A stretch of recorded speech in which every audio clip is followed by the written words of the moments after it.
resolution, you can see 80% of the patient had symptoms resolved, and recanalization was categorized into 3 categories. So there was complete recanalization, where there's an absence of the thrombus, or partial, and then no recanalization.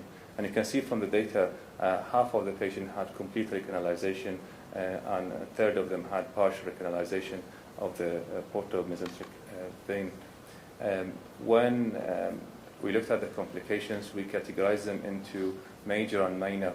So the major is any complication which resulted in escalation of the level of care, such as requiring prolonged hospital admission or surgery, and minor is any complication which is self-limited or is not categorized as major.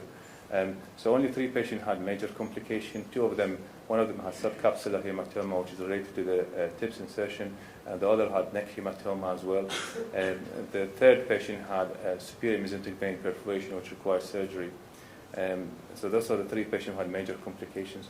Minor complication, they were minor, such as bleeding from the gum or from the vein access, and they were self-limiting. We followed patients up to 18 months, up to 2 years, when the median was 18 months, just to look at the rate of rethrombosis. 2 patients who had initial recanalization were thrombosed again during the follow-up period. One of them had JAK2 mutation, one of them had an incidental finding of colon cancer. Interestingly, no one developed bleeding from the portal hypertension during the follow-up period.